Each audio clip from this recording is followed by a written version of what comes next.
নমস্কার, এসপিএন চ্যানেলে আপনাদের স্বাগত। 8-10 দিন হতে চলল শুরু হয়েছে বেঙ্গল সুপার লিগ।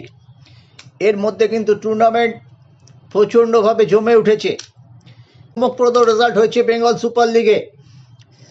ব্যারেটোর প্রশিক্ষণাধীন হাওড়া হুগলি প্রথমবার হারল। তাদের হারিয়েছে মেহতাব হোসেনের Sundarban auto FC. Sundarban coach Mehtab Hossain খেলোয়াড়ি জীবনে মূলত সেন্ট্রাল মিডফিল্ডার হিসেবে খেলেছেন। তিনি ব্যারেটোর সাথেও খেলেছেন, ব্যারেটোর বিপক্ষেও খেলেছেন। ব্যারেটোর বিপক্ষে যখন খেলেছেন অধিকাংশ সময় মর্গ্যান তাকে দায়িত্ব দিতেন ব্যারেটোকে হোল্ড করার, ধরে রাখার। সেই ব্যারেটোর দলকে তিনি হারিয়ে দিয়েছেন। ফলে JHR রয়্যাল 9 পয়েন্ট পেয়ে শীর্ষে রয়েছেন। সুন্দরবন 3 ম্যাচে 9 পয়েন্ট পেল। দারুণ রেজাল্ট মেহতাবের দলের। 2 নম্বরে আছেন 24 পরগনাস, 3 ম্যাচে 6 পয়েন্ট পেয়েছে। তারপরে আছে এবং হুগলি, তাদেরও সংগ্রহ 6 পয়েন্ট।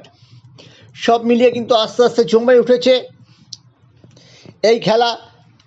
তারিখ মিদনাপুরে অরবিন্দ স্টেডিয়ামে প্রথম ম্যাচ হবে।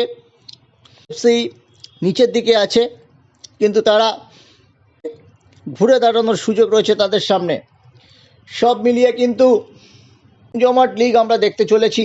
আস্তে আস্তে জমে উঠছে, যদিও বেশ কিছু ভেন্যুতে মাঠের অবস্থা সন্তোষজনক নয়। বেঙ্গল সুপার লিগের অফিসিয়াল ওয়েবসাইটে আবার ফিরে এসেছে দাফা নিউজ। পদত্যাগের পর সংগঠকদের মনের জোর আবার পেয়ে গেছেন। মাঝখানে দাফা নিউজকে সরিয়ে দেওয়া হয়েছিল, আবার তার সমমহিমায় ফিরে এসেছে দাফা নিউজ। দাফা নিউজের সহযোগী সংস্থা দাফা বেটিং, যাকে নিয়ে এত বিতর্ক, কিন্তু কে শোনে কার কথা?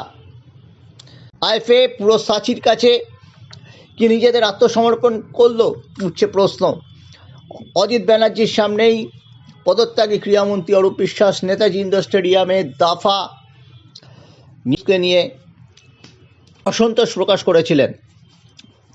এদিন অজিতবাবু ইস্ট বেঙ্গলের সেলিব্রেশনে উপস্থিত ছিলেন। অনুষ্ঠানের পরে দেবব্রত সরকারের সঙ্গে তাকে দীর্ঘক্ষণ আলোচনা করতে দেখা গিয়েছে, প্রায় ঘণ্টাখানেকের কাছাকাছি। পতাকা উত্তোলন অনুষ্ঠানে সভাপতি শীর্ষকর্তা দেবব্রত বাবুর খুব কাছেই ছিলেন অজিতবাবু। প্রকাশ্যেই এসেছে।